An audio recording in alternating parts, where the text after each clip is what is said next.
सतनाम श्री वाहिगुरु साहिब जीओ। तुमने पर्दा टक्यो हमारो, गयो बठिंडी महक बिचारो। तुमने पर्दा टक्यो हमारो, गयो बठिंडे महक बिचारो। सतनाम श्री वाहिगुरु जी। जैसे जल तोय बिन अंबर मलिन होत, बिन तेल मिल जैसे के सो प्यान है। जैसे बिन मांझे दर्पण ज्योतिहीन होत, बरखा व्योन जैसे के तो मैं न थान है। जैसे बिन दीपक अंधकार होत, लोने कृत बिना जैसे भोजन समान है।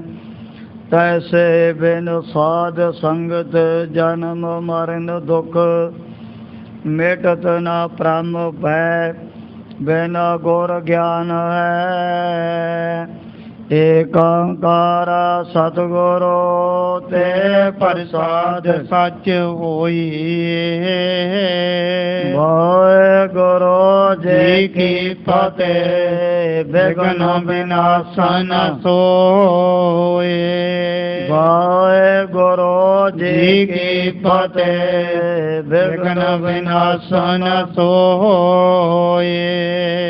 वाहिगुरु जी का खालसा, वाहिगुरु जी की फतेह।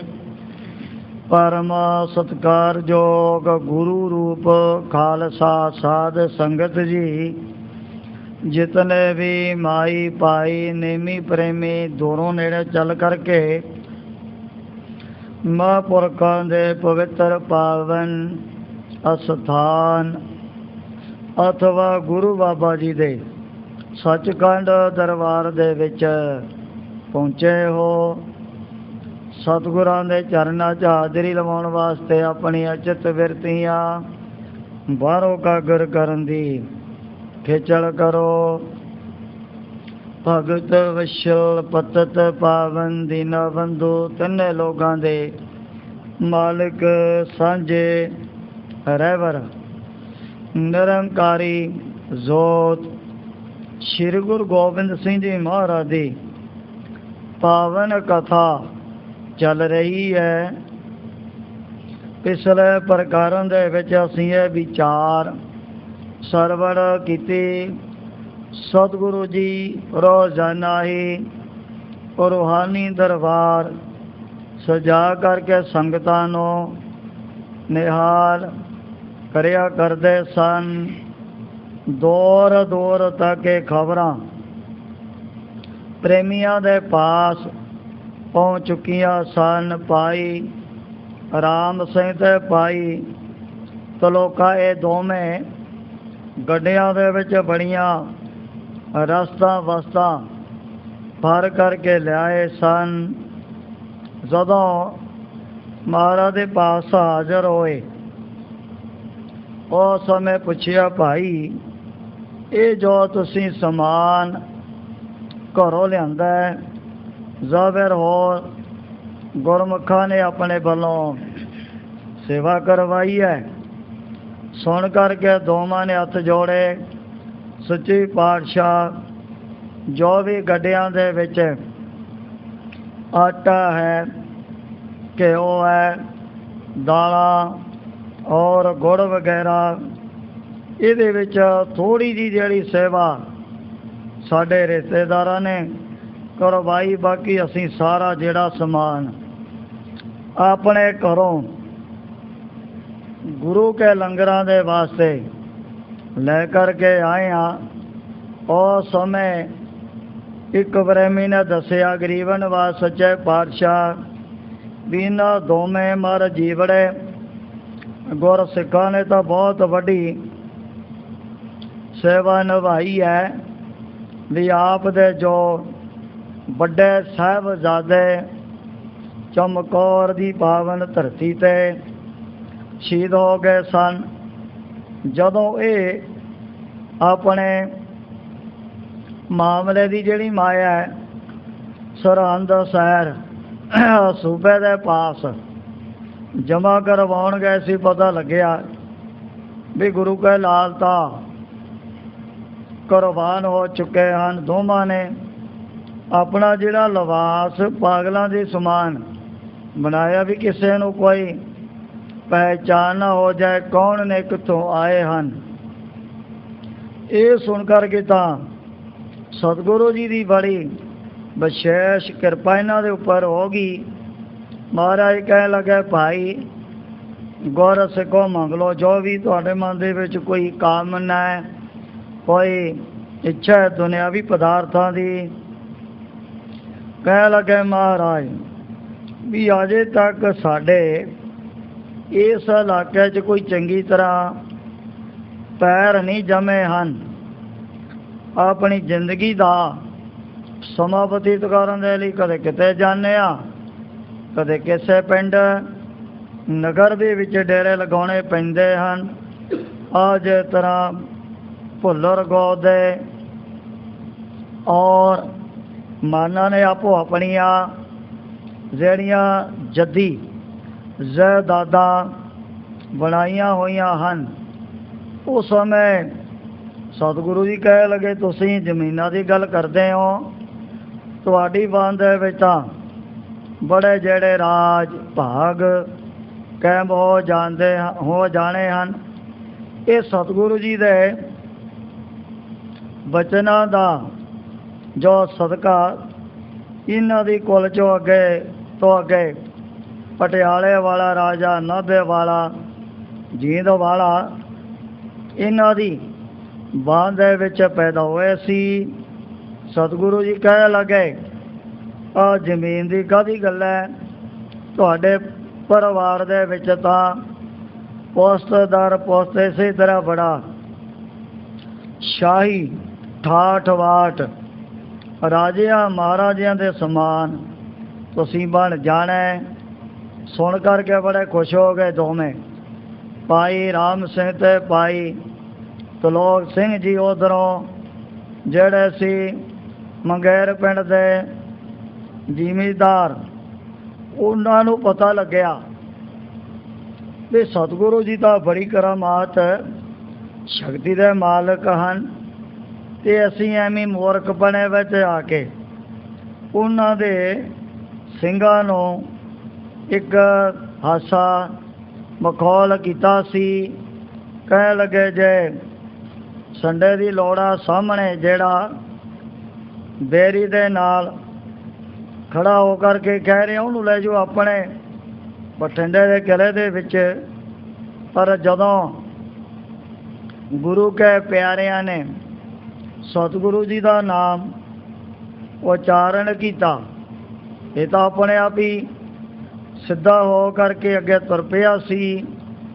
ਦੇ ਲਿਆ ਵੀ ਸਤਿਗੁਰੂ ਜੀ ਤਾਂ ਬੜੀਆਂ ਕਰਾਮਾਤਾਂ ਸ਼ਕਤੀਆਂ ਦੇ ਮਾਲਕਾਂ ਨੇ। ਡਰਦੇ ਹੋ ਵਿਚਾਰੇ ਬੜਾ ਸਮਾਨ ਗੱਡਿਆਂ ਦੇ ਵਿੱਚ ਪਾ ਕੇ ਸਤਿਗੁਰੂ ਜੀ ਦੇ ਪਾਸ ਹਾਜ਼ਰ ਹੋ ਗਏ ਸੀ। ਇਤਿਆਦਿਕ ਪ੍ਰਸੰਗ ਪਿੱਛੇ ਆਇਆ। ਅੱਗੇ ਜਿਸ ਪ੍ਰਕਾਰ ਸਤਿਗੁਰਾਂ ਦੀ ਪਵਿੱਤਰ ਪਾਵਨ ਕਥਾ ਦੇ ਤਾਈ ਗ੍ਰੰਥ ਕਰਤਾ ਭਾਈ ਸਾਹਿਬ ਭਾਈ ਸੰਤੋਖ ਸਿੰਘ ਜੀ ਚਾਰਨ ਕਰਦੇ ਨੇ। ਆਪਣੇ ਮਨਾਂ ਨੂੰ ਕਾਗਰ ਕਰਦੇ ਹੋਏ ਆਲਸ ਤੋਂ ਸਾਵਧਾਨ ਹੋ ਕਰਕੇ ਆਖੋ ਸਤਨਾਮ ਸ੍ਰੀ ਵਾਹਿਗੁਰੂ ਜੀ। सतनाम श्री वाहिगुरु जी। तुमने पर्दा ढकियो हमारो।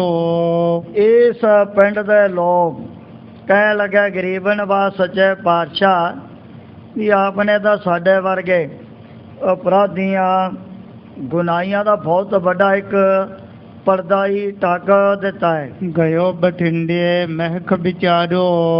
ਜਿਹੜਾ ਸਾਨ ਬਠਿੰਡੇ ਦੇ ਵਿੱਚ ਆਪ ਦੇ ਪ੍ਰੇਮੀ ਗੁਰ ਸਿੱਖ ਲੈ ਕਰਕੇ ਗਏ ਸੀ। ਤੁਪ ਕਰੂ ਪਰਸ ਹੀਰੀ ਧਰ ਕਰ। ਜਦੋਂ ਇਹਨਾਂ ਨੇ ਬਹੁਤ ਵੱਡੀਆਂ ਵੱਡੀਆਂ 2 ਬੰਦੂਕਾਂ, ਲੋਣ, ਲੰਗਰ ਦਾ ਬੜਾ ਸਮਾਨ ਸਤਿਗੁਰੂ ਜੀ ਦੀ ਸੇਵਾ ਦੇ ਵਿੱਚ ਭੇਟਾ ਕੀਤਾ ਸੀ। ਗੁਰੂ ਪ੍ਰਸੰਨ ਭਏ ਇਮ ਕਹਿ ਕਰ।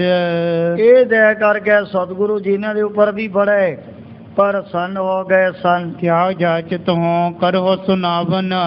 ਮਹਾਰਾਜ ਪੁੱਛਣ ਲੱਗੇ ਵੀ ਵੀਰ ਦੱਸੋ, ਸਾਡੇ ਪਾਸੋਂ ਤੁਸੀਂ ਕੀ ਮੰਗਣਾ ਚਾਹੁੰਦੇ ਹੋ? ਬਖਸ਼ੀ ਖਤਾ ਭਰੀ ਅਬ ਪਾਵਨ। ਜੋ ਤੁਹਾਡੇ ਮਨ ਦੇ ਵਿੱਚ ਬੜਾ ਪਛਤਾਵਾ ਪੈਦਾ ਹੋ ਗਿਆ ਹੈ, ਇਸ ਕਰਕੇ ਤੁਹਾਡੀ ਜਿਹੜੀ ਗਲਤੀ, ਤੁਹਾਡੀ ਖਤਾ ਅਸੀਂ ਮਾਫ ਕਰ ਦਿੱਤੀ ਹੈ। ਹਾਥ ਜੋੜ ਤਬ ਸਭਨ ਬਖਾਨਾ। ਹੱਥ ਜੋੜ ਕਰਕੇ ਸਾਰੇ ਜਿਹੜੇ ਪਿੰਡ ਦੇ ਜ਼ਿਮੀਦਾਰ ਸਤਿਗੁਰੂ ਜੀ ਦੇ ਅੱਗੇ ਬੇਨਤੀ ਕਰਨ ਲੱਗ ਪਏ ਸੀ। ਰਾਮੇ ਕੋ ਦੀਏ ਰਾਜ ਮਹਾਨਾ। ਸੱਚੇ ਪਾਤਸ਼ਾਹ ਵੀ ਜਿਵੇਂ ਭਾਈ ਰਾਮ ਸਿੰਘ ਤੇ ਉਹਦੇ ਭਰਾ ਨੂੰ ਆਪਨੇ ਬੜਾਏ ਦੁਨਿਆਵੀ ਰਾਜ ਭਾਗ ਬਖਸ਼ ਦਿੱਤਾ ਹੈ, ਹਮਕੋ ਵੀ ਬਖਸ਼ੋ ਕਰ ਕਰੁਣਾ।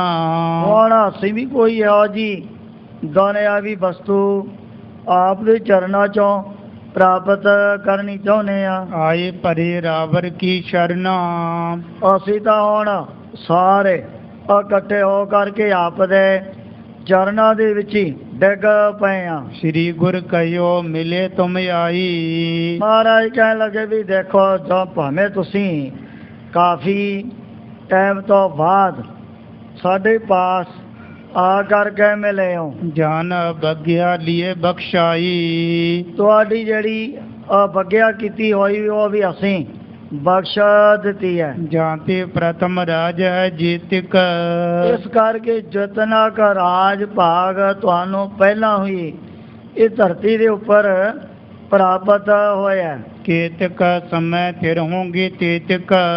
ਇਹ ਜਿਹੜਾ ਤੁਹਾਡਾ ਰਾਜ ਭਾਗ, ਜ਼ਮੀਨ ਜਾਇਦਾਦਾਂ ਇਸੇ ਤਰ੍ਹਾਂ ਕਾਇਮ ਰਹਿਣੀਆਂ ਹਨ। ਨਹਿ ਛੀਨਹਿ ਕੋ ਘਰ ਸੁਖ ਪਾਓ।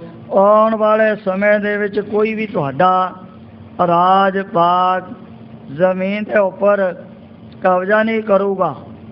ਇਸੇ ਤਰ੍ਹਾਂ ਤੁਸੀਂ ਆਪਣੇ ਘਰਾਂ ਦੇ ਵਿੱਚ ਬੜੇ ਸੁੱਖ ਭੋਗ ਲੈਣੇ ਹਨ। ਸਿੱਖ ਸੰਗਤ ਕੀ ਸੇਬ ਕਮਾਓ। ਜੇ ਤਾਂ ਗੁਰੂ ਕੇ ਪਿਆਰਿਆਂ ਦੀ ਕਰਦੇ ਰਹੋਗੇ ਸੇਵਾ, ਫਿਰ ਤੁਹਾਡਾ ਇਹ ਰਾਜ ਭਾਗ ਇਸੇ ਤਰ੍ਹਾਂ ਆਉਣ ਵਾਲੇ ਸਮੇਂ ਦੇ ਵਿੱਚ ਵੀ ਕਾਇਮ ਰਹੇਗਾ।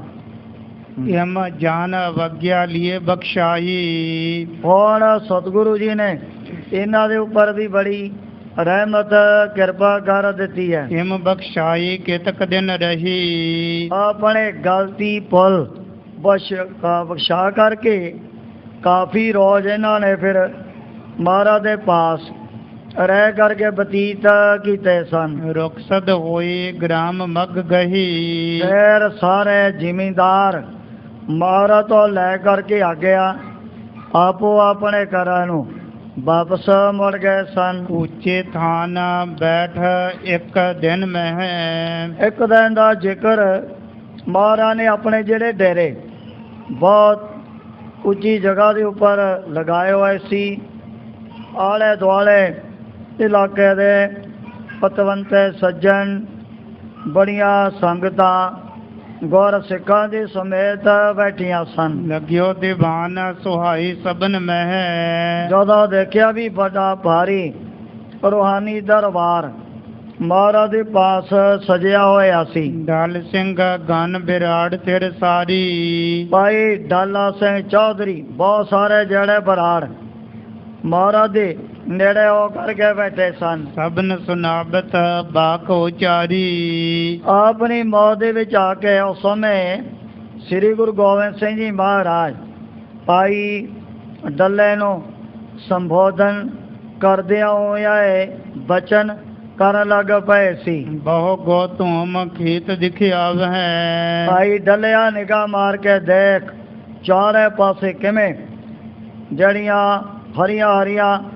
ਵੱਡੀਆਂ ਵੱਡੀਆਂ ਕਣਕਾਂ ਦੇ ਖੇਤ ਭਰੇ ਹੋਏ ਹਨ। ਸੁੰਦਰ ਸਵਾਦਲ ਅੰਨ ਉਪਾਵ ਹੈ। ਇਸ ਇਲਾਕੇ ਚੋਂ ਕਈ ਗੁਣਾ ਬੜਾ ਸੁੰਦਰ ਸਵਾਦਟ ਜਿਹੜਾ ਅੰਨ ਪੈਦਾ ਹੋਇਆ ਕਰੇਗਾ। ਸੁਨ ਡੱਲੇ ਜੁਤ ਸਭ ਕਰ ਜੋਰੀ। ਹੁਣ ਜਦੋਂ ਮਹਾਰਾਜ ਨੇ ਹੋ ਜੇ ਆਗਾਮੀ ਵਚਨ ਕੀਤੇ, ਸੁਣ ਕਰਕੇ ਇਹਨਾਂ ਨੇ ਫਿਰ ਆਪਣੇ ਹੱਥ ਜੋੜ ਲਏ ਸਨ। ਖੋਹੀ ਖਰੀ ਪ੍ਰਭੂ ਹਿਤ ਹੋਰੀ। ਇਹ ਗਰੀਬ ਨਿਵਾਸ ਸੱਚੇ ਪਾਤਸ਼ਾਹ, ਇਹ ਸਾਡਾ ਇਲਾਕਾ ਤਾਂ ਮਾਰੂਥਲਾ ਦੇ ਸਮਾਨ ਬਣਿਆ ਹੋਇਆ ਹੈ। ਪੁਰਾਤਨ ਇਤਿਹਾਸ ਦੇ ਮੁਤਾਬਕ ਜੋ ਤਖਤ ਸ੍ਰੀ ਦਮਦਮਾ ਸਾਹਿਬ ਦਾ ਪਾਵਨ ਇਤਿਹਾਸ ਵਰਤਮਾਨ ਸਮੇਂ ਦੇ ਵਿੱਚ ਵਿਦਵਾਨਾਂ ਨੇ ਭਾਵੇਂ ਹੈ ਤਾਂ ਇੱਕ ਸੰਖੇਪ ਤੌਰ 'ਤੇ ਉਹਨਾਂ ਦੇ ਵਿੱਚ ਦੱਸਿਆ ਵੀ ਕਿਸੇ ਟਾਈਮ 'ਤੇ ਜਿਹੜੀ ਸਰਸਵਤੀ ਨਦੀ ਬਿੰਗ ਵੱਲ ਪਾ ਕੇ ਇਸ ਇਲਾਕੇ ਦੇ ਵਿੱਚੋਂ ਵਗਿਆ ਕਰਦੀ ਸੀ। ਆ ਜਿਹੜਾ ਸਤਲੁਜ ਦਰਿਆ ਲੁਧਿਆਣੇ ਤੋਂ ਅੱਗੇ ਪੈਂਦਾ ਹੈ ਵੀ ਬੜੀ ਦੂਰ ਬਠਿੰਡੇ ਤੱਕ ਵਗਿਆ ਕਰਦਾ ਸੀ, ਪਰ ਸਮਾਂ ਪਾ ਕਰਕੇ ਜਿਹੜਾ ਇਹ ਇਲਾਕਾ ਮਾਰੂਥਲਾ ਦੇ ਸਮਾਨ ਬਣ ਗਿਆ, ਉਸ ਸਮੇਂ ਕਹਿਣ ਲੱਗਿਆ ਸੱਚੇ ਪਾਤਸ਼ਾਹ ਵੀ ਇੱਥੇ ਵੱਡੀਆਂ ਵੱਡੀਆਂ ਕਣਕਾਂ ਕਿੱਥੇ ਪੈਦਾ ਹੋ ਸਕਦੀਆਂ ਨੇ, ਤਾਂ ਆਪਣੀ ਨੂੰ ਵੱਡਾ ਵੱਡਾ ਘਾਹ ਚਾਰੇ ਪਾਸੇ ਉੱਗਿਆ ਹੋਇਆ ਨਜ਼ਰ ਆਉਂਦਾ ਹੈ। ਬਚ ਗੋ ਧੂਮ ਖਰੀ ਨਾ ਉਚਾਰੋ। ਮਹਾਰਾਜ ਇਹਨਾਂ ਨੂੰ ਵੱਡੀਆਂ ਵੱਡੀਆਂ ਕਣਕ ਦੀਆਂ ਬੱਲੀਆਂ ਨਾਲ ਸਮਝੋ ਤਾਂ ਕਾਹੀ ਹੈ, ਔਰ ਛਿੱਛਰ ਹੈ ਬਹੁਤ ਮੋਟਾ ਮੋਟਾ ਜਿਹੜਾ ਉੱਚਾ ਉੱਚਾ ਘਾਹ ਇਸ ਇਲਾਕੇ ਦੇ ਵਿੱਚ ਉੱਗਿਆ ਹੋਇਆ ਹੈ। ਮੋਠ ਬਾਜਰੀ ਭਲੇ ਵਿਚਾਰੋ। ਮਹਾਰਾਜ ਇੱਥੇ ਤਾਂ ਮੋਠ ਹੈ ਜਾਂ ਫਿਰ ਬਾਜਰੇ ਦੀ ਫਸਲੀ ਪੈਦਾ ਹੋ ਰਹੀ ਹੈ। ਛਿਤ ਗੋ ਧੂਮ ਜੇ ਇਹਾਂ ਉਪਾਵੇ। ਇੱਥੇ ਬਹੁਤ ਸਾਰੀਆਂ ਕਿਤੇ ਕਣਕਾਂ ਪੈਦਾ ਹੋਣ ਲੱਗ ਪੈਣੀਆਂ ਹਨ। ਤੁਰਕ ਦੇਹ ਦੁੱਖ ਚੜ ਚੱਲ ਆਵੇ। ਸੱਚੇ ਪਾਤਸ਼ਾਹ ਵੀ ਤੁਰਕਾਂ ਮੁਗਲਾਂ ਪਠਾਨਾਂ ਦੇ ਤਾਂ ਫਿਰ ਉਸੇ ਵਾਤ ਸਾਡੇ ਉੱਪਰ ਚੜਾਈ ਕਰਕੇ ਆ ਜਾਣਾ। ਸੁਣ ਕਰ ਸ਼੍ਰੀ ਮੁਖ ਤੇ ਮੁਸਕਾਈ। ਇਹ ਸੁਣ ਕਰਕੇ ਸਤਿਗੁਰੂ ਜੀ ਬੜੇ ਮੁਸਕਰਾਉਣ ਲੱਗ ਪਏ ਸੀ। ਲੱਖ ਮਤ ਹੀ ਨੇ ਮੌਨ ਰਹਾਈ। ਸਤਿਗੁਰੂ ਜੀ ਨੇ ਦੇ ਲਿਆ ਵੀ ਤਾਂ ਉਸੇ ਤਰ੍ਹਾਂ ਮੋਟੀ ਮੁੱਤੀ ਵਾਲੇ ਹੀ ਲੋਕ ਰਹਿ ਗਏ ਹਨ। ਲਖੈ ਨਾ ਤੁਰਕ ਭਈ ਅਬਾਦਾ।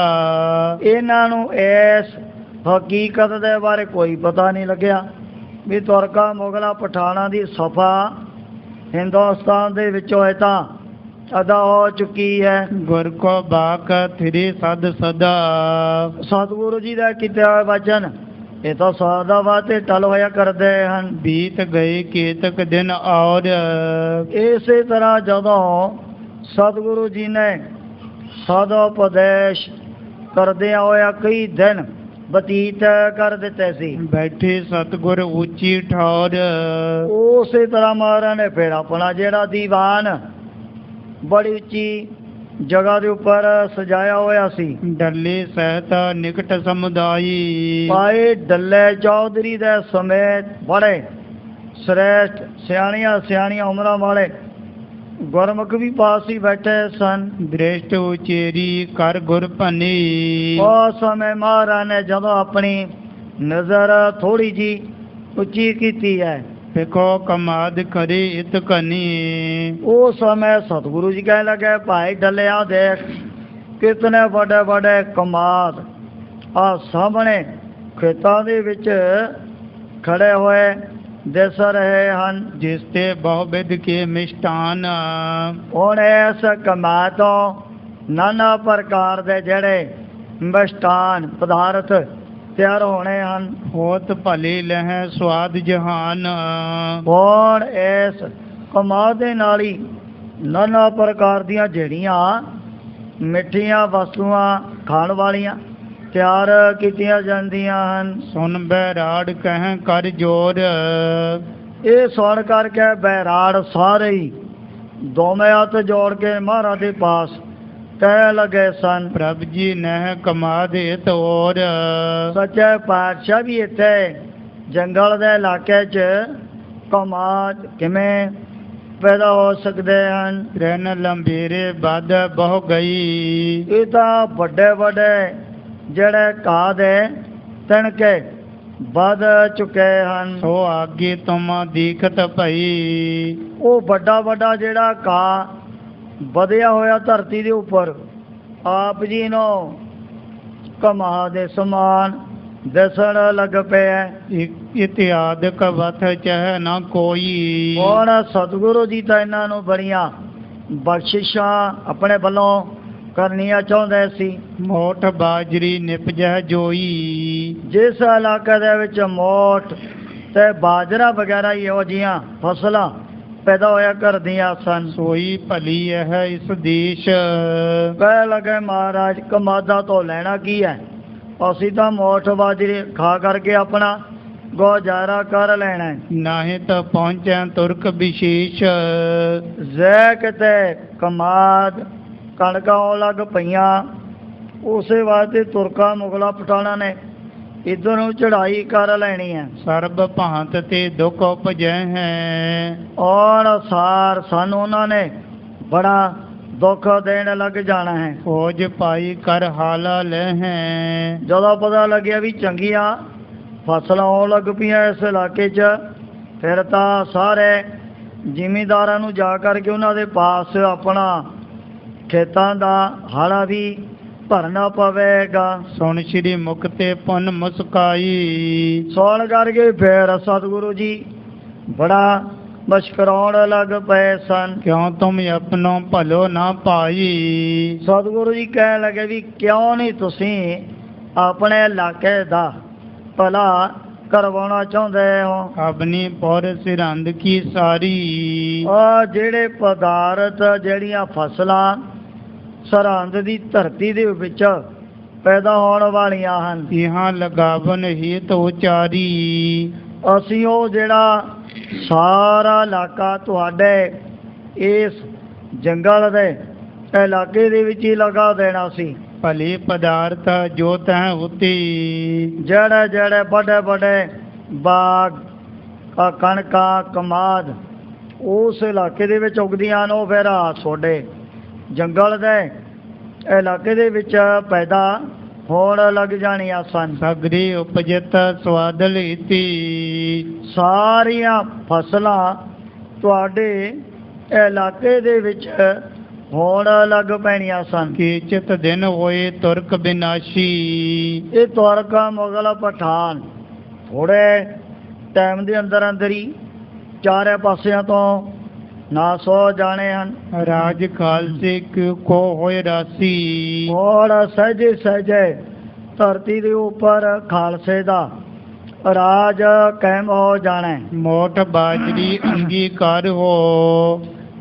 ਜਿਹੜਾ ਤੁਸੀਂ ਮੋਠ ਔਰ ਬਾਜਰਾ ਵਗੈਰਾ ਖਾਣ ਦੀ ਆਪਣੀ ਆਦਤ ਪਹਿਲਾਂ ਤੋਂ ਹੀ ਪਕਾਈ ਹੋਈ ਹੈ। ਆਪਰਨਾ ਹੋਏ ਇਸ ਦੇਸ਼ ਉਚਾਰੋ। ਜੋ ਕਹਿੰਦੇ ਹੋ ਨਾ ਇਹ ਗੱਲ ਸੱਚੇ ਪਾਤਸ਼ਾਹ ਵੀ ਇੱਥੇ ਮੋਠ ਬਾਜਰੇ ਵਗੈਰ ਤੋਂ ਬਗੈਰ ਕੋਈ ਵੀ ਇੱਥੇ ਫਸਲ ਤਾਂ ਪੈਦਾ ਹੁੰਦੀ ਨਹੀਂ ਹੈ। ਸਵਾ ਜਾਮ ਦਿਨ ਚੜ੍ਹ ਜਾਵਦ। ਵੀ ਜਿਤਨਾ ਟਾਈਮ ਸਵਾ ਪੈਰ ਦਿਨ ਚੜ ਨਹੀਂ ਜਾਂਦਾ ਹੈ, ਤੁਮਰੀ ਮਤ ਥਿਰ ਰਹਿ ਨਾ ਤਾਵਦ। ਵੀ ਉਤਨਾ ਚਿਰ ਤੁਹਾਨੂੰ ਆਪਣੇ ਆਪ ਦੀ ਕੋਈ ਹੋਸ਼ ਨਹੀਂ ਆਉਂਦੀ ਹੈ। ਬਚਨ ਹਟਾਵਤ ਰਹੇ ਨਾ ਮਾਨਾ। ਮਹਾਰਾਜ ਕਹਿਣ ਲੱਗੇ ਵੀ ਤੁਸੀਂ ਤਾਂ ਸਾਡੇ ਬਚਨ ਹੀ ਵਾਰ-ਵਾਰ ਮੋੜ ਦਿੱਤੇ ਹਨ। ਕਹੋ ਸੁਨੋ ਇਸ ਦੇਸ਼ ਮਹਾਨਾ। ਪਰ ਫਿਰ ਵੀ ਤੁਹਾਡੇ ਜੰਗਲ ਦੇ ਇਲਾਕੇ 'ਚ ਚਾਰੇ ਪਾਸੇ ਸਨੇ ਸਨੇ ਗੋਤਮ ਹੋਈ ਜਾਈ। ਇੱਥੇ ਕਮਾਦ ਵੀ ਇੱਥੇ ਕਣਕਾਂ ਵੀ ਪੈਦਾ ਹੋਣ ਲੱਗ ਜਾਣੀਆਂ ਹਨ। ਦਿਨ ਪ੍ਰਤ ਬਸਤ ਰਹਿ ਅਧਿਕਾਈ। ਦਿਨ ਪ੍ਰਤ ਦਿਨ ਬੜੇ ਜਿਹੜੇ ਬਾਗ ਬੂਟੇ ਇਸ ਦੇਹ ਦੇ ਵਿੱਚ ਪੈਦਾ ਹੋਣ ਲੱਗ ਪੈਣੇ ਹਨ। ਪਰ ਕਾਜ ਤੁਮ ਬਹੁਤ ਬਿਗਾੜਾ, ਸਤਿਗੁਰੂ ਜੀ ਕਹਿਣ ਲੱਗੇ ਹੋਰ ਇੱਕ ਬਹੁਤ ਵੱਡਾ ਤੁਸੀਂ ਆਪਣਾ ਕਾਜ ਵਿਗਾੜ ਲਿਆ। ਮਾਨਿਓ ਬਾਕ ਨਾ ਜਥਾ ਉਚਾਰਾ, ਜੇ ਕਿਤੇ ਆਪਣੀ ਜ਼ਬਾਨ ਤੋਂ ਸਤ ਵਚਨ ਕਹਿ ਦਿੰਦੇ, ਹੁਣੇ ਹੀ ਉਸ ਇਲਾਕੇ ਦੇ ਵਿੱਚ ਜਿਹੜੀਆਂ ਫਸਲਾਂ ਜੋ ਵੀ ਵੱਡੇ ਵੱਡੇ ਬਾਗ ਬੂਟੇ ਉਹ ਫਿਰ ਇੱਥੇ ਤੁਹਾਡੇ ਇਲਾਕੇ ਦੇ ਵਿੱਚ ਅਸੀਂ ਲਗਾ ਦੇਣੇ ਸਨ। ਨਾਹੀਂ ਤਾਂ ਸਕਲ ਬਸਤ ਇਸ ਦੇਸ਼, ਨਹੀਂ ਤਾਂ ਫਿਰ ਸਾਰੀਆਂ ਫਸਲਾਂ ਹੁਣੇ ਹੀ ਤੁਹਾਡੇ ਇਲਾਕੇ ਦੇ ਵਿੱਚ ਪੈਦਾ ਹੋਣ ਲੱਗ ਜਾਣੀਆਂ ਸਨ। ਉਪਜਤ ਨਿਤ ਬ੍ਰਤ ਹੋਤ ਵਿਸ਼ੇਸ਼, ਇਸ ਧਰਤੀ ਦੇ ਵਿੱਚੋਂ ਪਤਾ ਨਹੀਂ ਕਿਤਨੇ ਗੁਣਾ ਜ਼ਿਆਦਾ ਅੰਨ ਪੈਦਾ ਹੋਣ ਲੱਗ ਜਾਏਗਾ। ਡਲ ਸਿੰਘ ਆਦਿਕ ਗਨ ਬਹਿਰਾੜ, ਹੁਣ ਜਿਹੜੇ ਭਾਈ ਡਲ ਸਿੰਘ ਚੌਧਰੀ ਦੇ ਸਮੇਤ ਬੜੇ ਬਹਿਰਾੜ ਮਹਾਰਾਜ ਦੇ ਨਜ਼ਦੀਕ ਹੋ ਕਰਕੇ ਬੈਠੇ ਸੀ। ਫਿਰ ਹੋਏ ਰਹੇ ਮੌਨ ਮੁਖ ਧਾਰ, ਉਹ ਹੁਣ ਸਤਿਗੁਰੂ ਜੀ ਦੇ ਬਚਨਾਂ ਨੂੰ ਸੁਣ ਕਰਕੇ ਚੁੱਪ ਕਰ ਗਏ ਸਨ। ਜਾਣ ਸਕਹਿ ਨਹਿ ਆਸ਼ਾ ਗੁਰ ਕੋ, ਹੁਣ ਸਤਿਗੁਰੂ ਜੀ ਨੇ ਵੀ ਕੋਈ ਇਹ ਜਿਹੜਾ ਰਾਜ ਇਹਨਾਂ ਦੇ ਪਾਸ ਨਹੀਂ ਖੋਲਿਆ ਸੀ। ਜਦੋਂ ਮਹਾਰਾਜ ਕਹਿਣ ਲੱਗੇ ਭਾਈ ਆਹ ਡਲਿਆ ਦੇਖ ਆਹ ਗੱਡੀਆਂ ਗੱਡੀਆਂ ਨਹਿਰਾਂ ਇਸ ਇਲਾਕੇ ਦੇ ਵਿੱਚ ਚੱਲਣ ਲੱਗ ਪਈਆਂ ਹਨ। ਕਹਿਣ ਲੱਗਾ ਸੱਚੇ ਪਾਤਸ਼ਾਹ ਵੀ ਇੱਥੇ ਨਹਿਰਾਂ ਕਿਵੇਂ ਆ ਗਈਆਂ? ਇਹ ਤਾਂ ਗਰਮੀ ਦੇ ਮੌਸਮ ਦੇ ਵਿੱਚ ਆ ਟਿੱਬਿਆਂ ਜਿਵੇਂ ਬੜੀ ਐਵੇਂ ਇੱਕ ਮਿਰਗ ਤ੍ਰਿਸ਼ਨਾ ਦਾ ਭੁਲੇਖਾ ਪੈ ਜਾਂਦਾ, ਪਤਾ ਨਹੀਂ ਵੀ ਪਾਣੀ ਆ ਗਿਆ ਇੱਥੇ। ਸੱਚੇ ਪਾਤਸ਼ਾਹ ਇਹਦਾ ਵੱਡੇ ਵੱਡੇ ਟਿੱਬਿਆਂ ਦੇ ਵਿੱਚ ਐਵੇਂ ਪਾਣੀ ਦੀ ਝਲਕ ਪੈ ਰਹੀ ਹੈ, ਨਹਿਰਾਂ ਕਿੱਥੋਂ ਪੈਦਾ ਹੋ ਗਈਆਂ? ਮਹਾਰਾਜ ਫਿਰ ਚੁੱਪ ਕਰ ਗਏ। ਇੱਕ ਦਿਨ ਫਿਰ ਕਹਿਣ ਲੱਗਿਆ ਦੇਖ ਕਿਤਨੇ ਵੱਡੇ ਵੱਡੇ ਅੰਬ ਅਨਾਰ ਆੜੂ ਔਰ ਕਿੰਨੂਆਂ ਦੇ ਬਾਗ ਤੁਹਾਡੇ ਆ ਸਾਹਮਣੇ ਲੱਗੇ ਹੋਏ ਹਨ। ਭਾਈ ਡੱਲੇ ਨੇ ਫਿਰ ਬੇਨਤੀ ਕੀਤੀ ਸੱਚੇ ਪਾਤਸ਼ਾਹ ਤਾਂ ਐਵੇਂ ਵੱਡੀਆਂ ਵੱਡੀਆਂ ਜਿਹੜੀਆਂ ਕੁੱਕੜੀਆਂ ਅੱਖਾਂ ਦੇ ਨਾਲ ਲੱਗੀਆਂ ਹੋਈਆਂ ਹਨ। ਇਹ ਜਿਹੜੇ ਪ੍ਰਵਚਨ ਸਤਿਗੁਰੂ ਜੀ ਨੇ 1760 ਤੋਂ ਲੈ ਕਰਕੇ 1765 ਬਿਕਰਮੀ ਸੰਮਤ ਦੇ ਦਰਮਿਆਨ ਕੀਤੇ ਸੀ। ਪਰ ਭਾਈ ਸਾਹਿਬ ਨੇ ਜਿਹੜਾ ਗ੍ਰੰਥ ਸ੍ਰੀ ਗੁਰਪ੍ਰਤਾਪ ਨਾਮ ਕਰਕੇ 1890 ਤੋਂ ਲੈ ਕੇ ਸੰਮਤ 1900 ਨੂੰ ਇਹ ਸੰਪੂਰਨ ਹੋ ਚੁੱਕਿਆ ਸੀ। ਜਿਹੜੀ ਹੈ ਬਹੁਤ ਵੱਡੀ ਨਹਿਰ ਦਰਾਹੇ ਵਾਲੀ ਆਉਂਦੀ ਹੈ ਰੋਪੜ ਤੋਂ ਨਿਕਲੀ ਸੀ। ਇਹ ਤਕਰੀਬਨ 1882 ਸਨ ਨੂੰ ਅੰਗਰੇਜ਼ ਸਰਕਾਰ ਅੰਗਰੇਜ਼ਾਂ ਦੀ ਔਰ ਬਹੁਤ ਸਾਰੀਆਂ ਜਿਹੜੀਆਂ ਸਿੱਖ ਰਿਆਸਤਾਂ ਸਨ ਉਹਨਾਂ ਨੇ ਰਲ ਮਿਲ ਕੇ ਰੋਪੜ ਤੋਂ ਜਿਹੜੀ ਬਹੁਤ ਵੱਡੀ ਨਹਿਰ ਕੱਢੀ। ਉਹਦੇ ਨਾਲ ਫਿਰ ਇਹ ਜਿਹੜਾ ਮਾਲਵੇ ਦਾ ਇਲਾਕਾ ਚਾਰੇ ਪਾਸਿਆਂ ਤੋਂ ਸਰ ਸਬਜ਼ ਹੋ ਚੁੱਕਿਆ ਹੈ।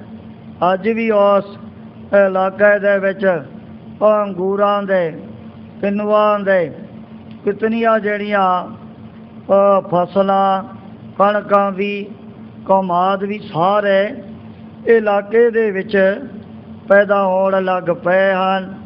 ਸੋ ਭਾਈ ਸਾਹਿਬ ਜੀ ਨੇ ਆਪਣਾ ਜਿਹੜਾ ਸਰੀਰ 1900 ਸਮਾਂ ਦੇ ਵਿੱਚ ਤਿਆਗਿਆ ਸੀ। ਇਹ ਜਿਹੜੇ ਪ੍ਰਵਚਨ ਕਵੀ ਜੀ ਨੇ ਜਿਹੜੀਆਂ ਨੇ ਪੁਰਾਤਨ ਜਨਮ ਸਾਖੀਆਂ ਉਹਦੇ ਵਿੱਚੋਂ ਪੜ੍ਹ ਕਰਕੇ ਲਿਖੇ ਹਨ।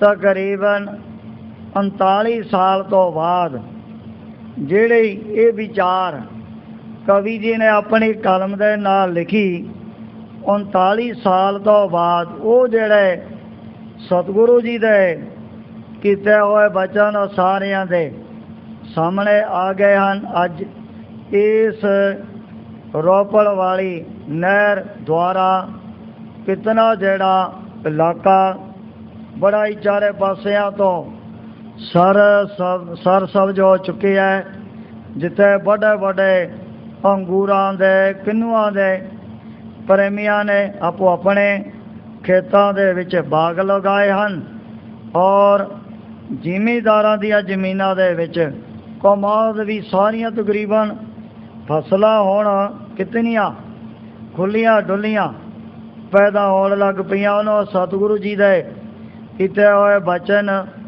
ਅੱਜ ਵੀ ਸੱਚੇ ਹੋ ਰਹੇ ਹਨ। ਨਹਿ ਬਾਕਨ ਪਰ ਧੀਰਜ ਔਰ ਕੋ। ਪਰ ਉਹ ਸਮੇਂ ਦਸ਼ਮੇਸ਼ ਪਿਤਾ ਕਹਿਣ ਲੱਗੇ ਵੀ ਤੁਸੀਂ ਇਹ ਸਾਡੇ ਕੀਤੇ ਬਚਨਾਂ ਦੇ ਉੱਪਰ ਕੋਈ ਯਕੀਨ ਭਰੋਸਾ ਨਹੀਂ ਕੀਤਾ। ਜਿਹੜਾ ਵੀ ਮਹਾਰਾਜ ਨੇ ਬਚਨ ਕਰਨਾ ਉਲਟਾ ਦਿੰਦਾ ਸੀ। ਜੇ ਕਹਿਣ ਲੱਗੇ ਵੀ ਆਹ ਦੇਖ ਕਿਤਨੇ ਵੱਡੇ ਵੱਡੇ ਕਮਾਦ ਔਰ ਕਣਕਾਂ ਖੜੀਆਂ ਹਨ, ਉਹ ਕਹਿੰਦੇ ਸੱਚੇ ਪਾਤਸ਼ਾਹ ਦਾ ਬਹੁਤ ਵੱਡਾ ਵੱਡਾ ਘਾਹ ਜੰਗਲ ਦੇ ਵਿੱਚ ਉੱਗ ਕਰਕੇ ਬੜਾ ਵੱਧ ਚੁੱਕਿਆ ਹੈ। ਉਹ ਆਪ ਨੂੰ ਐਵੇਂ ਕਣਕਾਂ ਦਾ ਭੁਲੇਖਾ ਪੈਣ ਲੱਗ ਪਿਆ। ਸਤਿਗੁਰੂ ਜੀ ਦਾ ਇਹਨਾਂ ਨੇ ਸ਼ਰਧਾ ਭਾਵਨਾ ਦੇ ਨਾਲ ਬਚਨ ਨਹੀਂ ਮੰਨਿਆ ਸੀ, ਪਰ ਉਹ ਕੀਤੇ ਬਚਨ ਕਾਫੀ ਟਾਈਮ ਤੋਂ ਬਾਅਦ ਪੂਰੇ ਵੀ ਹੋ ਗਏ ਨੇ। ਦੋਹਰਾ ਇੱਕ ਦਿਨ ਬੈਠੇ ਸਤਿਗੁਰੂ 10 ਕ ਸਿੰਘ ਤਹ ਆਈ। ਇੱਕ ਦਿਨ ਦਾ ਜ਼ਿਕਰ ਜਦੋਂ ਸਤਿਗੁਰੂ ਜੀ ਦੀਵਾਨ ਦੇ ਵਿੱਚ ਸਜੇ ਹੋਏ ਹਨ ਤੇ ਨੇੜੇ ਹੋ ਕਰਕੇ 10 ਕ ਜਿਹੜੇ ਸਿੰਘ ਸੂਰਮੇ ਗੁਰ ਸਿੱਖ ਬੈਠੇ ਸੀ। ਬੰਧਨ ਕਰ ਬੈਠਤ ਭਈ ਗਾਥਾ ਕਹੀ ਸੁਣਾਈ। ਜਦੋਂ ਇਹਨਾਂ ਨੇ ਪਹਿਲਾਂ ਮਹਾਰਾਜ ਦੇ ਚਰਨਾਂ ਤੇ ਨਮਸਕਾਰ ਕੀਤੀ, ਫਿਰ ਨੇੜੇ ਹੋ ਕਰਕੇ ਜਿਹੜੀ ਗਾਥਾ ਆਪਣੇ ਵੱਲੋਂ ਦੱਸਣ ਲੱਗ ਪਏ ਸੀ। ਚੌਪਈ ਕੋਟ ਕਪੂਰੀ ਕੋ ਲੀਏ ਮਾਰੀ। ਸੱਚੇ ਪਾਤਸ਼ਾਹ ਜਿਹੜਾ ਸੀ ਕਪੂਰਾ ਚੌਧਰੀ, ਇਸ ਇਲਾਕੇ ਦਾ ਬਹੁਤ ਵੱਡਾ ਸਰਦਾਰ, ਉਹ ਵੀ ਮਰ ਚੁੱਕਿਆ ਹੈ। ਭਈ ਸਾਚ ਜਿਮਾ ਪ੍ਰਭੂ ਉਚਾਰੀ। ਜਮੈ ਜਮੈ ਮਹਾਰਾਜ ਨੇ ਬਚਨ ਕੀਤੇ ਉਹ ਵੀ ਫਿਰ ਪੂਰੇ ਹੋ ਗਏ ਸਨ। ਡਲ ਸਿੰਘ ਬੈਠਿਓ ਨਿਕਟ ਸੁਨੰਤਾ। ਭਾਈ ਡਲ ਸਿੰਘ ਹੈ ਵੀ ਮਹਾਰਾਜ ਦੇ ਨਜ਼ਦੀਕ ਹੋ ਕਰੇ ਸਾਰੇ ਬਚਨ ਆਪਣੇ ਕੰਨਾਂ ਦੇ ਨਾਲ ਸੁਣ ਰਿਹਾ ਸੀ। ਭੋਜਨ ਕੀਨਾ ਸਕਲ ਬਿਰਤੰਤਾ। ਉਹਨਾਂ ਸਿੰਘਾਂ ਦੇ ਪਾਸੋਂ ਇਹ ਸਾਰੀ ਵਾਰਤਾ ਆਪ ਪੁੱਛਣ ਲੱਗਿਆ ਸੀ। ਕਿਨ ਮਾਰਿਓ ਕੋ ਚੋਰ ਪ੍ਰਸੰਗ। ਵੀ ਇਹ ਸਾਰਾ ਪ੍ਰਸੰਗ ਬੜੇ ਵਿਸਤਾਰ ਦੇ ਨਾਲ ਦੱਸੋ। ਇਹ ਜਿਹੜੇ ਵੱਡੇ ਵੱਡੇ ਸਰਦਾਰ ਚੌਧਰੀ ਜੰਗਲ ਦੇ ਇਲਾਕੇ ਦੇ ਬੜੇ ਮਸ਼ਹੂਰ ਸੀ। ਕਪੂਰਾ ਚੌਧਰੀ ਹੋਇਆ, ਭਾਈ ਡੱਲਾ ਚੌਧਰੀ, ਸੁਣ ਕਰਕੇ ਉਸ ਸਮੇਂ ਸਾਰੀ ਗੱਲਬਾਤ ਆਪ ਪੁੱਛਣ ਲੱਗਿਆ ਸੀ। ਕਿਸਕੇ ਸੰਗ ਕੀਨ ਤਿਨ ਜੰਗ।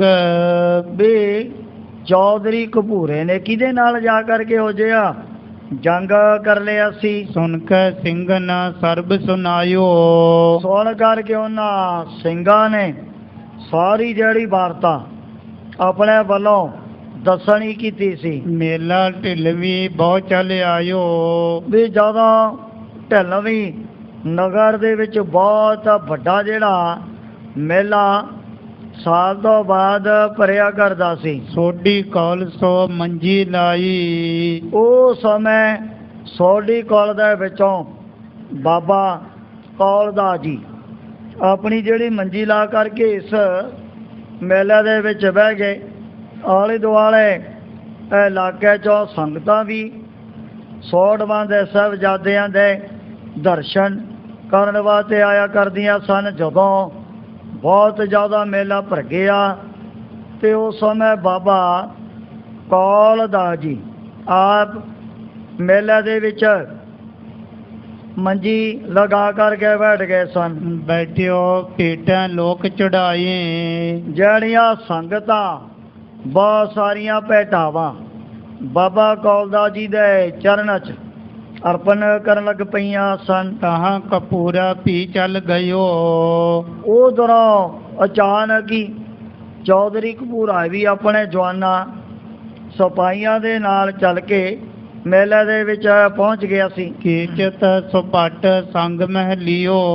ਇਹਨੇ ਆਪਣੇ ਪਾਸ ਪਹਿਲਾਂ ਤੋਂ ਹੀ ਕਾਫੀ ਜਿਹੜੇ ਯੋਧੇ ਸੂਰਮੇ ਜਵਾਨ ਸੈਨਾ ਦੇ ਰੂਪ ਦੇ ਵਿੱਚ ਰੱਖੇ ਹੋਏ ਸੀ। ਬੈਰੀ ਬਰਗਾੜੀ ਤਿਸ ਕੀਰੀ। ਹੁਣ ਇਸ ਦੀ ਜਿਹੜੀ ਦੁਸ਼ਮਣੀ ਬਰਗਾੜੀ ਪਿੰਡ ਦੇ ਲੋਕਾਂ ਦੇ ਨਾਲ ਪਹਿਲਾਂ ਤੋਂ ਹੀ ਚਲੀ ਆਉਂਦੀ ਸੀ। ਉਤੋਂ ਸ਼ਰੀਕਾ ਮਰੀ ਅਗੀਰੀ। ਬੜੇ ਲੰਮੇ ਸਮੇਂ ਤੋਂ ਇਹਨਾਂ ਦਾ ਜਿਹੜਾ ਇੱਕ ਦੂਜੇ ਦੇ ਨਾਲ ਬੜਾ ਬੈਰ ਭਾਵ ਚੱਲਿਆ ਆਉਂਦਾ ਸੀ। ਸੋ ਪੀ ਚੱਲ ਆਏ ਵਿੱਚ ਮੇਲੀ। ਹੁਣ ਉਸ ਪਿੰਡ ਦੇ ਲੋਕ ਵੀ ਬੜੇ ਇਕੱਠੇ ਹੋ ਕੇ ਮੇਲੇ ਦੇ ਵਿੱਚ ਪਹੁੰਚ ਗਏ ਹਨ। ਜਿਨ੍ਹਾਂ ਦੁਹੇਲੀ ਹੋਈ ਨਾ ਮੇਲੀ। ਹੁਣ ਜਿਨ੍ਹਾਂ ਦਾ ਵੀ ਕਦੇ ਸੁੱਖੀ ਸਾਂਦੀ ਇੱਕ ਦੂਜੇ ਦੇ ਨਾਲ ਮੇਲ ਮਿਲਾਪ ਤਾਂ ਹੋਇਆ ਨਹੀਂ ਸੀ। ਜਿੱਥੇ ਵੀ ਇਹ ਜਾਂਦੇ ਫਿਰ ਇੱਕ ਦੂਜੇ ਦੇ ਨਾਲ ਇਹੋ ਜਿਹਾ ਲੜਾਈ ਝਗੜਾ ਹੀ ਕਰਿਆ ਕਰਦੇ ਸਨ। ਪਾਨ ਸ਼ਰਾਬ ਕਰੀ ਦਿਸ਼ ਦੋ। ਦੋਵੇਂ ਤਰ੍ਹਾਂ ਨੇ ਮੇਲਾ ਤਾਂ ਕੀ ਦੇਖਣਾ ਸੀ ਉੱਥੇ। ਔਰ ਸਾਰ ਜਿਹੜੇ ਕਪੂਰੇ ਦੇ ਨਾਲ ਦੇ ਸਾਥੀ ਦੂਜੇ ਪਿੰਡ ਦੇ ਲੋਕ ਬੜੀ ਸ਼ਰਾਬ ਪੀਣ ਲੱਗ ਪਏ ਸਨ। ਪਾਚਲ ਬੈਰ ਚਿਤਾਰਤ ਸੋ। ਔਰ ਜਦੋਂ ਸ਼ਰਾਬ ਦਾ ਚੜ ਗਿਆ ਨਸ਼ਾ ਸਾਰਿਆਂ ਨੂੰ, ਉਸ ਸਮੇਂ ਫਿਰ ਜਿਵੇਂ ਸ਼ਰਾਬ ਪੀਣ ਦੇ ਨਾਲ ਮੱਤ ਤਾਂ ਬਿਲਕੁਲ ਮਾਰੀ ਜਾਂਦੀ ਹੈ। ਇਹਨਾਂ ਦੇ ਮਨ ਦੇ ਵਿੱਚ ਆਪਣਾ ਜਿਹੜਾ ਪੁਰਾਣੇ ਸਮੇਂ ਦਾ ਬੈਰ ਜਾਗ ਪਿਆ ਸੀ। ਪ੍ਰਥਮ ਕਰਿਓ ਬਕਬਾਦ ਵਿਸਾਲਾ। ਦੋਵੇਂ ਧਿਰਾਂ ਪਹਿਲਾਂ ਇੱਕ ਦੂਜੇ ਦੇ ਨੇੜੇ ਹੋ ਕੇ ਬੜਾ ਬਕਵਾਸ ਕਰਨ ਲੱਗ ਪਈਆਂ ਸਨ। ਗਾਰ ਨਿਕਾਰਤ ਭੀ ਜਿਸ ਕਾਲਾ। ਹੌਲੀ ਹੌਲੀ ਫਿਰ ਪਹਿਲਾਂ ਬਕਵਾਸ ਕੀਤਾ, ਫਿਰ ਨਸ਼ੇ ਦੇ ਵਿੱਚ ਗੁੱਟ ਹੋ ਕੇ ਇੱਕ ਦੂਜੇ ਨੂੰ ਬਣੀਆਂ ਗਾਲਾਂ ਕੱਢਣ ਲੱਗ ਪਏ ਸਨ। ਵੱਡੀ ਸਪਰਧਾ ਹੋਈ ਦਿਸ਼ ਕੀਰੀ। ਥੋੜੇ ਟਾਈਮ ਦੇ ਅੰਦਰ ਅੰਦਰ ਦੋਵੇਂ ਪਾਸਿਆਂ ਤੋਂ ਬੜੀ ਜਿੱਕ ਭਿਆਨਕ ਲੜਾਈ ਦੋਵੇਂ ਧਿਰਾਂ ਦੀ ਮੇਲੇ 'ਚ ਹੀ ਸ਼ੁਰੂ ਹੋ ਗਈ ਹੈ। ਆਜੁਦ ਲੱਗੀ ਚੱਲਣ ਤੇ ਸਬੀਰੀ। ਉਸੇ ਵਕਤ ਹੁਣ ਆਪਣੇ ਆਪ ਦਾ ਤਾਂ ਇਹਨਾਂ ਨੂੰ ਕੋਈ ਪਤਾ ਨਹੀਂ ਸੀ ਲੱਗਦਾ। ਸ਼ਰਾਬ ਦੇ ਨਾਲ ਦੋਵੇਂ ਧਿਰਾਂ ਦੇ ਜਿਹੜੇ ਜਵਾਨ ਸਿਪਾਹੀ ਰੱਜੇ ਹੋਏ ਸਨ। ਹੁਣ ਗਾਲ ਦੁੱਪੜ ਤੋਂ ਅੱਗੇ ਫਿਰ ਇੱਕ ਦੂਜੇ ਦੇ ਉੱਪਰ ਇਹਨਾਂ ਨੇ ਸ਼ਾਸਤਰ ਚਲਾਉਣੇ ਸ਼ੁਰੂ ਕਰ ਦਿੱਤੇ ਹਨ। ਜਵਾਲਾ ਬਮਣੀ ਬਰਿੰਦ ਚਲਾਈ। ਆਪਣਾ ਪੁਰਾਣਾ ਬੈਰ ਲੈਣ ਵਾਸਤੇ ਇਹਨਾਂ ਨੇ ਇੱਕ ਦੂਜੇ ਦੇ ਉੱਪਰ ਫਿਰ ਬੰਦੂਕ ਦੇ ਵਿੱਚੋਂ ਗੋਲੀਆਂ ਛੱਡਣੀਆਂ ਆਰੰਭ ਕਰ ਦਿੱਤੀਆਂ। ਮਰੀ ਕਿਤਕ ਮਚ ਪਰੀ ਲੜਾਈ। ਇਹੋ ਜਿਹਾ ਭਿਆਨਕ ਜਦੋਂ ਲੜਾਈ ਝਗੜਾ ਹੋ ਗਿਆ ਜਿਹਦੇ ਵਿੱਚ ਕਈਆਂ ਦੀ ਤਾਂ ਫਿਰ ਮੌਤ ਵੀ ਹੋ ਗਈ ਸੀ। ਜਾਣਿਓ ਸਾਹਿਬ ਕੌਲ ਬਖੀਰਾ। ਪਰ ਜਾਣਿਓ ਸਾਹਿਬ ਕੌਲ ਬਖੀਰਾ। ਪਰ ਜਦੋਂ ਬਾਬਾ ਕੌਲਦਾਸ ਜੀ ਨੇ ਦੇਖਿਆ ਵੀ ਤਾਂ ਮੇਲੇ 'ਚ ਬੜਾ ਵਾਦ ਵਿਵਾਦ ਲੜਾਈ ਝਗੜਾ ਹੈ ਦੋਵੇਂ ਧਿਰਾਂ ਦੇ ਵਿੱਚ ਪੈਦਾ ਹੋ ਗਿਆ। ਵਿਗੜਿਓ ਮੇਲਾ ਤਰਾਸ ਵਡੇਰਾ। ਇਹ ਦੇ ਕਰਕੇ ਬਾਬਾ ਕੌਲਦਾਸ ਜੀ ਬੜੇ ਡਰੇ। ਮੇਲੇ ਦਾ ਜਿਹੜਾ ਸਾਰਾ ਮਾਹੌਲ ਹੀ ਬਿਲਕੁਲ ਚਾਰੇ ਪਾਸਿਆਂ ਤੋਂ ਵਿਗੜ ਚੁੱਕਿਆ ਸੀ। ਜਦੋਂ ਹੁਣ ਬੰਦੂਕਾਂ ਦੇ ਵਿੱਚੋਂ ਚੱਲੀਆਂ ਗੋਲੀਆਂ ਮੇਲੇ ਦੇ ਵਿੱਚ ਚਾਰੇ ਪਾਸੇ ਬੜੀ ਭੱਜ ਦੌੜ ਪੈਦਾ ਹੋ ਗਈ ਹੈ। ਅਭੈ ਰਾਮ ਨੰਦਨ ਸ਼੍ਰੀ ਰਾਮ। ਉਸ ਸਮੇਂ ਅਭੈ ਰਾਮ ਤੇ ਸ਼੍ਰੀ ਰਾਮ ਇਹ ਦੋ ਪੁੱਤਰ ਜਿਹੜੇ ਬਾਬਾ ਕੌਲਦਾਸ ਜੀ ਦੇ ਸਨ। ਭੇਜਿਓ ਜੁੱਧ ਹਟੈਬੀ ਕਾਮ। ਬਾਬਾ ਕੌਲਦਾਸ ਜੀ ਸੋਢ ਬੰਦ ਦੇ ਵਿੱਚ ਜਨਮ ਲੈਣ ਵਾਲੇ ਉਹਨਾਂ ਨੇ ਆਪਣਾ ਦੋਵੇਂ ਪੁੱਤਰਾਂ ਨੂੰ, ਇੱਕ ਅਭੈ ਰਾਮ ਤੇ ਦੂਜਾ ਰਾਮ ਜੀ, ਇਹਨਾਂ ਨੂੰ ਫਿਰ ਇਹ ਜਿਹੜੀ ਲੜਾਈ ਝਗੜਾ ਬੰਦ ਕਰਨ ਵਾਸਤੇ ਆਪਣੇ ਵੱਲੋਂ ਸਾਹਮਣੇ ਪੈ ਦਿੱਤਾ ਸੀ। ਤਰਜਤ ਦੋਨੋਂ ਦਿਸ਼ਨ ਹਟਾਵੇ, ਉਹਨੇ ਜਾ ਕੇ ਦੋਵੇਂ ਧਿਰਾਂ ਦੇ ਲੋਕਾਂ ਨੂੰ ਬੜਾ ਡਾਂਟ ਕਰਕੇ ਇਹ ਜਿਹੜਾ ਲੜਾਈ ਝਗੜਾ ਆਪਣੇ ਵੱਲੋਂ ਬੰਦ ਕਰਵਾਉਣਾ ਚਾਹੁੰਦੇ ਸਨ। ਗੁਰ ਘਰ ਮੈਂ ਕਿਮ ਜੰਗ ਮਚਾਵੇ, ਕਹਿ ਲੱਗੇ ਵੀ ਦੇਖੋ ਗੁਰੂ ਘਰ ਦੇ ਵਿੱਚ ਆ ਕਰਕੇ ਤੁਸੀਂ ਕਿਹੋ ਜਿਹੇ ਬੜੇ ਦੁਖਦਾਈ ਭਿਆਨਕ ਲੜਾਈ ਝਗੜੇ ਇੱਥੇ ਬਿਨਾਂ ਗੱਲ ਤੋਂ ਪੈਦਾ ਕਰ ਦਿੱਤੇ ਹਨ। ਨਿਜ ਘਰ ਗਮਨੋ ਕਰੋ ਲੜਾਈ, ਜੇ ਲੜਾਈ ਝਗੜੇ ਕਰਨੇ ਨੇ ਆਪਣੇ ਘਰਾਂ ਦੇ ਵਿੱਚ ਜਾ ਕਰਕੇ ਤੁਸੀਂ ਜਿਤਨੇ ਮਰਜ਼ੀ ਕਰ ਲਓ, ਉੱਥੇ ਤੁਹਾਨੂੰ ਕੋਈ ਵੀ ਨਹੀਂ ਰੋਕੇਗਾ। ਹਟ ਜਾਵੋ ਕਿਉਂ ਧੂਮ ਮਚਾਈ, ਇਹ ਜਿਹੜੇ ਦੋਵੇਂ ਪੁੱਤਰ ਬਾਬਾ ਕੌਲਦਾਸ ਜੀ ਦੇ ਜਾ ਕਰਕੇ ਇਸ ਲੜਾਈ ਝਗੜੇ ਔਰ ਬੜੇ ਭਿਆਨਕ ਵਾਦ ਵਿਵਾਦ ਨੂੰ ਆਪਣੇ ਵੱਲੋਂ ਬੰਦ ਕਰਵਾਉਣ ਦਾ ਜਿਹੜਾ ਯਤਨ ਕਰ ਰਹੇ ਸੀ। ਇਹ ਤੋਤ ਬਰਜਤ ਤਰਜਤ ਵਿਚਰਤ, ਹੁਣ ਤਾੜ ਕਰਕੇ ਇੱਕ ਦੂਜੇ ਨੂੰ ਪਿੱਛੇ ਮੇਲੇ ਦੇ ਵਿੱਚੋਂ ਹਟਾ ਰਹੇ ਸੀ ਵੀ ਕਿਵੇਂ ਨਾ ਕਿਵੇਂ ਜੇ ਦੂਰ ਦਰਾਡੇ ਹੋ ਗਏ ਦੋਵੇਂ ਧਿਰਾਂ ਦੇ ਲੋਕ, ਇਹ ਲੜਾਈ ਝਗੜਾ ਤਾਂ ਫਿਰ ਹਟ ਸਕਦਾ ਹੈ। ਭਈ ਸ਼ਰਾਬੀ ਰਿਪ ਅਤ ਹੱਤ ਮਤ, ਹੁਣ ਜਿਨ੍ਹਾਂ ਦੀ ਸ਼ਰਾਬ ਪੀਣ ਕਰਕੇ ਬੁੱਧੀ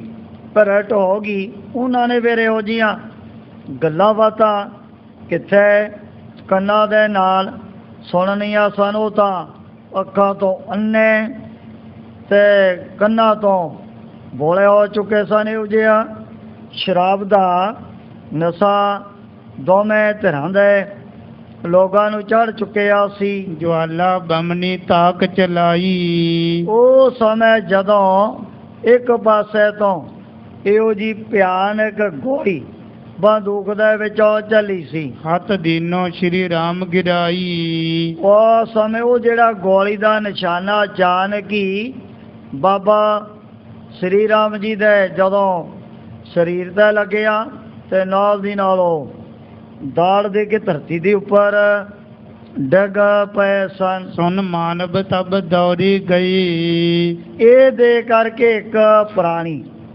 ਬੜੀ ਤੇਜ਼ੀ ਦੇ ਨਾਲ ਦੌੜ ਕੇ ਬਾਬਾ ਕੌਲਦਾਸ ਜੀ ਦੇ ਪਾਸ ਪਹੁੰਚਿਆ ਸੀ। ਮਰਿਓ 2800 ਲਿਆਵਤ ਭਈ, ਹੁਣ ਉਹਦੀ ਜਿਹੜੀ ਲੋਥ ਉਠਾ ਕਰਕੇ ਬਾਬਾ ਕੌਲਦਾਸ ਜੀ ਦੇ ਪਾਸ ਰੱਖ ਦਿੱਤੀ ਸੀ। ਸੋਢੀ ਅਪਰ ਗਏ ਰਿਸ ਭਰ ਕੀ, ਜਿਹੜੇ ਸੀ ਹੋਰ ਬਹੁਤ ਸਾਰੇ ਸੋਢਵਾਨ ਦੇ ਸਾਹਿਬਜ਼ਾਦੇ, ਇਹ ਵੀ ਬੜੇ ਗੁੱਸੇ ਦੇ ਸਹਿਤ ਹੋ ਕੇ ਜਦੋਂ ਇਹਨਾਂ ਦੀ ਲੜਾਈ ਔਰ ਝਗੜੇ ਦੇ ਵਿੱਚ ਸਾਹਮਣੇ ਗਏ ਸਨ। ਬਰਜਤ ਤਰਜਤ ਗਾਰ ਨਿਕਰ ਕੀ, ਭਾਵੇਂ ਤਾੜ ਕਰਕੇ ਪਿੱਛੇ ਹਟਾਉਣ ਦਾ ਬੜਾ ਇਹਨਾਂ ਨੇ ਜ਼ੋਰ ਤਾਂ ਲਗਾਇਆ, ਪਰ ਸੁਣਦਾ ਕੌਣ ਹੈ?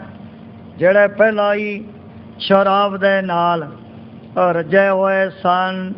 ਸੰਗਤਾਂ ਦੇ ਚਰਨਾਂ 'ਚ ਦੋਵੇਂ ਹੱਥ ਜੋੜ ਕੇ ਬੇਨਤੀ ਹੈ, ਭਾਈ ਜਿਹੜੇ ਦਿਨਾਂ ਦਾ ਕਾਫੀ ਫਰਕ ਪੈ ਗਿਆ ਹੈ, ਇਸ ਕਰਕੇ ਕੱਲ੍ਹ ਤੋਂ ਜਿਹੜਾ ਕਥਾ ਦਾ ਟਾਈਮ 7:45 ਤੋਂ ਲੈ ਕਰਕੇ 9:45 ਤੱਕ ਹੋਇਆ ਕਰੇਗਾ। ਜਿਹੜੇ ਵੀ ਮਾਈ ਔਰ ਭਾਈ ਮਹਾਂਪੁਰਖਾਂ ਦੀ ਤਪੋ ਭੂਮੀ ਦੇ ਉੱਪਰ ਰੋਜ਼ਾਨਾ ਸਤਿਗੁਰੂ ਜੀ ਦੇ ਪਾਵਨ ਇਤਿਹਾਸ ਦਾ ਆਨੰਦ ਮਾਣਨ ਵਾਸਤੇ ਪਹੁੰਚਦੇ ਹਨ, ਉਹਨਾਂ ਦੇ ਚਰਨਾਂ 'ਚ ਨਿਮਰਤਾ ਸਹਿਤ ਦੋਵੇਂ ਹੱਥ ਜੋੜ ਕਰਕੇ ਬੇਨਤੀ ਹੈ ਵੀ ਕੱਲ੍ਹ ਨੂੰ ਇਹ ਜਿਹੜਾ ਕਥਾ ਦਾ ਟਾਈਮ 7:45 ਤੋਂ 9:45 ਤੱਕ ਹੋਇਆ ਕਰੇਗਾ। ਹੁਣ जिस प्रकार इन्हां सारियां ने बाबा कौलदास जी दे पास खबर दसनी है, उस प्रसंग की विचार अगे की जाएगी।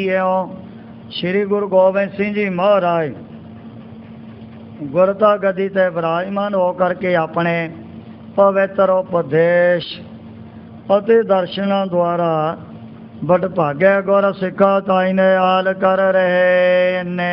श्री राम संस्कारन लागी, खरो कौल बहु संकट पागी। श्री राम संस्कारन लागी, खरो कौल बहु संकट पागी। हे चौथे पार ब्रह्म अविनाशी अगनाश हे पूर्ण